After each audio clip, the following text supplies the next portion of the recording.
Bolivia. One wrong move, wrong hand with cash, dirty looks, fines, worse. Smiling for a photo, dangerous. In Bolivia, the tiniest slip-up can wreck everything. Innocent gestures become insults. Casual habits become offensives. Tap water? A trap. Know them before you land. These are 15 shocking cultural taboos that could destroy your trip. Number 15. Don't call people by their first names. In many countries, calling someone John or Maria feels perfectly natural, even if you've just met. But in Bolivia, it's a big no-no. In formal settings, like weddings, festivals, or public gatherings, calling someone by their first name without permission is considered rude and disrespectful. A person's first name is seen as deeply personal and sacred. It's tied to their honor, dignity, and even spiritual energy. That's why only close friends or family are allowed to use it casually. So what should you say instead? Use señor or señora, followed by the last name, like Señora Garcia. For elders, friendly but respectful terms like tío, uncle, or tía, auntie, are perfectly acceptable, even if you're not related. According to a 2021 sociology study from San Andrés University, 82% of Bolivians said being addressed by their first name by a stranger. Number 14. Bolivia's shocking visa and entry rules. You'd think entering Bolivia would be straightforward, but think again. If you're American, here's what you're in for. No digital applications, only printed documents. A $160 visa fee. A stay limited to just 30 days. Hotel confirmations, round-trip tickets, passport photocopies, and even financial commitment forms. Despite its stunning nature and vibrant culture, Bolivia is one of the most difficult countries in South America to enter. In fact, it ranks 15th globally for visa complexity. Oh, and don't forget the yellow fever vaccination card. And it doesn't end there. The visa is single entry only. Step out to visit neighboring Peru or Chile, you'll need to apply for a brand new visa from scratch. You must submit physical copies of everything, and you won't get them back. No electronic check-in, no digital submissions, just old-school bureaucracy. Number 13. One extra glass of wine could end a marriage. Can a second glass of wine ruin a marriage? In some parts of Bolivia, yes, it can. Why? Because having more is seen as a sign of immodesty, a lack of virtue, and a threat to the family's reputation. In traditional and rural communities, especially in the Andean highlands, there's an unwritten rule. A married woman should never drink more than one glass of wine at public events like weddings, festivals, or family parties. So, if you're a guest at a Bolivian celebration, remember, the second glass might not just raise eyebrows, it might break marriages. According to a 2019 report by San Andrés University, 57% of highland Bolivians said they believe women who drink more than one glass in public are not respectable. Even more shocking, 32% of men said they would reconsider their wife's role in the household if she broke that rule. In some regions, this taboo goes so far that exceeding the limit could be used as legal grounds for divorce. It's not about the wine, it's about control, perception, and cultural tradition. Number 12. The prison where punishment is forbidden. Welcome to San Pedro Prison, located in the heart of La Paz, and easily the strangest prison in the world. There are no armed guards patrolling inside, no barred cells, and no standard uniforms. Instead, the inmates run everything themselves. At first glance, it might look like a typical correctional facility, but once you're inside, it's like a parallel universe. But the strangest part? Inmates live with their families. Their wives and children move in, attend school outside, and come back home to the prison every night. Prisoners elect their own leaders, maintain internal order, and divide the prison into neighborhoods, ranging from basic to high-end real estate. Yes, cells are bought and sold, with prices reaching over $10,000, depending on size, location, and luxuries like private kitchens, bathrooms, and even flat-screen TVs. At one point, San Pedro even offered dark tourism tours. For $5 to $10, tourists could walk around, take photos, and even stay overnight. Inside, there are shops, food stalls, barbers, cafes, even repair stations. It's a fully functioning mini-city, built and run by prisoners. Number 11. Some Bolivian tribes allow multiple wives on the same day. While Bolivia's national law clearly forbids polygamy, not all parts of the country follow the same rulebook. Why does this still happen? It's part of an ancient communal philosophy called ayu, a social structure where family is viewed as a collective working unit, not just a romantic bond. In remote indigenous communities, such as the Aymara people of the Andes near Potosi or the Takana tribe deep in the Amazon, there are still traditional marriage ceremonies that allow a man to marry multiple women on the same day, as long as everyone consents and the local community approves. These marriages are not recognized by Bolivian civil law. The wives have no legal rights, no claims to inheritance, and no government protection. But within the tribe, these relationships are fully accepted. However, it's important to note, this custom is now extremely rare and limited only to isolated tribal communities. In Bolivia's major cities and modern society, monogamy is the norm, and most Bolivians strongly oppose polygamous traditions. In this model, all wives help raise the children, tend to the land, manage livestock, and preserve spiritual rituals. Number 10. Never gift shoes, watches, or handkerchiefs in Bolivia thinking of bringing a nice gift to your Bolivian host? Be careful, because some gifts can send the wrong message or even curse the relationship. In Bolivia, gift-giving is steeped in symbolism, and certain everyday items are seen as bad omens. For example, a watch symbolizes that someone's time is running out. A handkerchief means tears, sadness, or permanent goodbyes. And shoes? They mean go away, literally wishing someone would walk out of your life. Giving a pair of shoes to a lover or close friend is thought to guarantee that person will leave you soon. A 2019 survey by San Andrés University found that 70% of Bolivians in Potosi and Oruro said they would refuse or return such gifts immediately. Number 9. Forbidden zones that even locals fear. When you picture Bolivia, you probably imagine the stunning Uyuni salt flats, the sparkling blue of Lake Titicaca, or the rhythm of carnival dancers twirling through colorful parades. But behind this beauty lies a far more dangerous truth. Scattered across the country are red zones, areas so risky that even locals refuse to enter, especially after dark. Among the most notorious are Coroico, Caranavi, and Serra Coronia in the Yungas region, just north of La Paz. On the map, they look like scenic jungle routes, winding through misty cliffs and dense rainforest.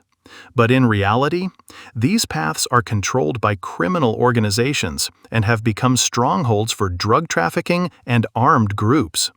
According to a 2022 report by the Inter-American Security Organization, IAS, over 40% of international tourist incidents in Bolivia over the past decade occurred in this region.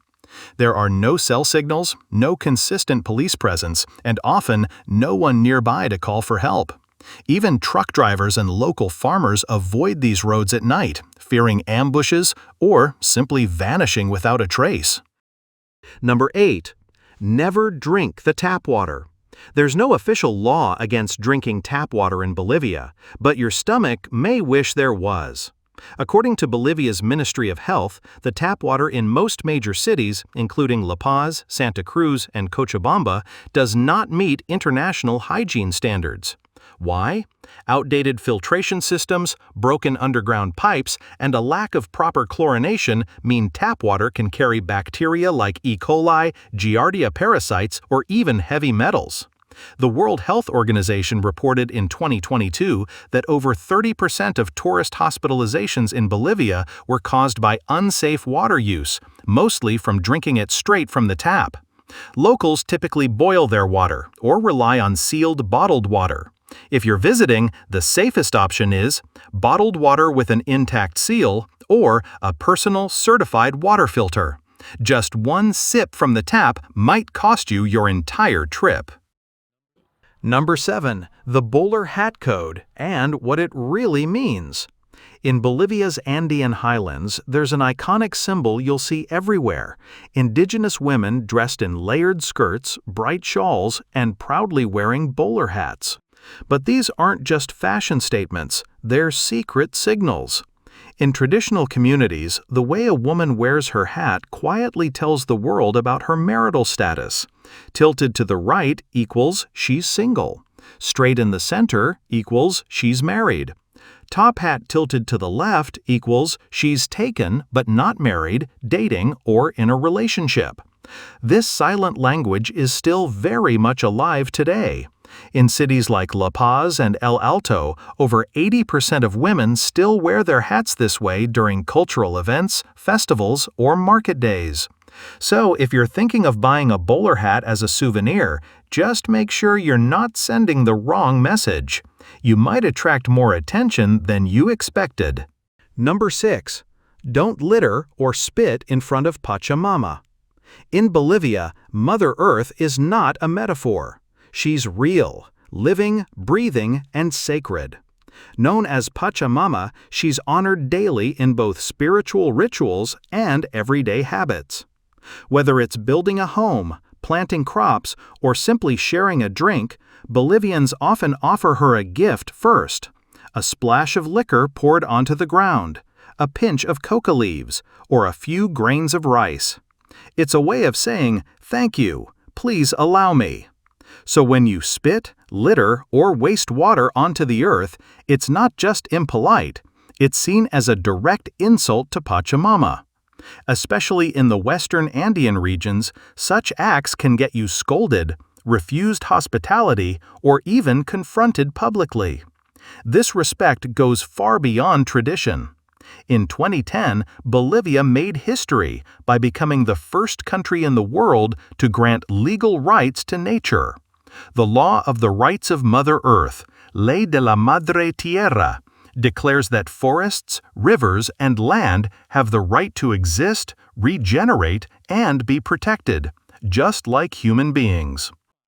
Number 5. Never take photos of strangers without permission.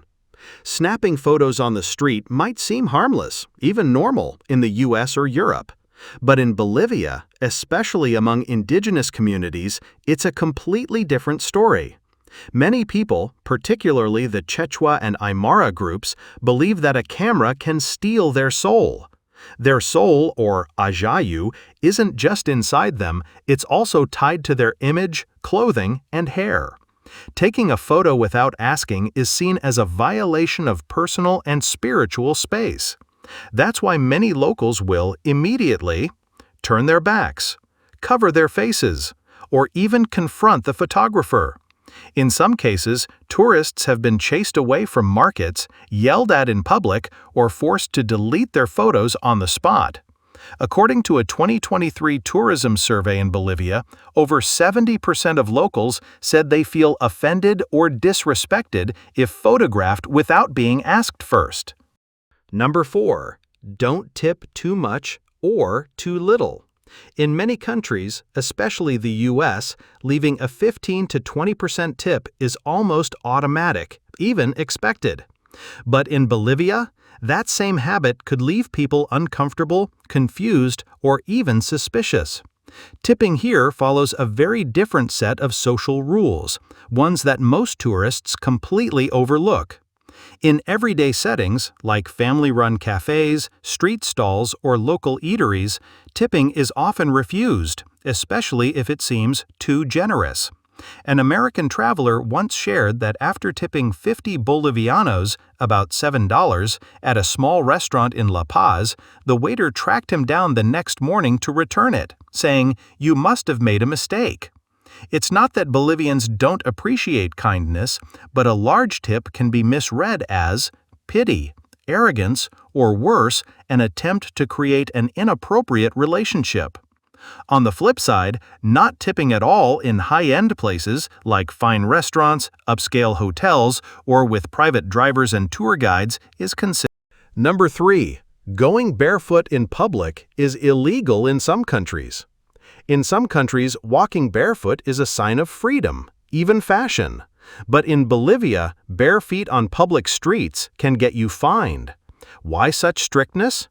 In Andean culture, feet are seen as sacred, the grounding point between body and earth. Going barefoot in public isn't just unsanitary, it's believed to contaminate one's spiritual energy and worse, spread bad luck to the community. Yes, it's actually against the law. In cities like La Paz, Santa Cruz, and Cochabamba, going barefoot in government offices, supermarkets, clinics, or public transport is considered a public offense. Many Bolivians view walking barefoot outside as a sign of disrespect, laziness, or misfortune. According to a 2023 report by the Bolivian Ministry of the Interior, over 380 people were fined for breaking this rule in La Paz alone, and 15% were tourists unaware of the law. Number 2. Never use unmarked taxis, ever. In some countries, walking barefoot is a sign of freedom, even fashion. But in Bolivia, bare feet on public streets can get you fined. Why such strictness? In Andean culture, feet are seen as sacred, the grounding point between body and earth. Going barefoot in public isn't just unsanitary, it's believed to contaminate one's spiritual energy, and worse, spread bad luck to the community. Yes, it's actually against the law. In cities like La Paz, Santa Cruz, and Cochabamba, going barefoot in government offices, supermarkets, clinics, or public transport is considered a public offense. Many Bolivians view walking barefoot outside as a sign of disrespect, laziness, or misfortune. According to a 2023 report by the Bolivian Ministry of the Interior, over 380 people were fined for breaking this rule in La Paz alone, and 15% were tourists unaware of the law. Number 1. Never point your finger at someone. You may not think twice about pointing at someone while speaking, but in Bolivia, that gesture could end your conversation before it begins. In local belief systems, the hand carries your energy. When you point directly at someone, it's seen as forcing your energy into their space, an act of domination or intrusion. Especially in indigenous communities like the Aymara and Quechua, pointing a finger is viewed as highly disrespectful, even aggressive. Instead of pointing, use a gentle hand wave or motion with your whole hand, a far more respectful gesture. Break this rule and you might get scolded on the spot, be avoided by the community, or worse, be completely shut out of interactions. In Bolivia, how you move your hands can say more than your words ever could. A 2022 survey by the Bolivian Ministry of Culture found that 68% of people in the highlands view pointing as deeply offensive, and many said they would cut ties with someone who does it repeatedly.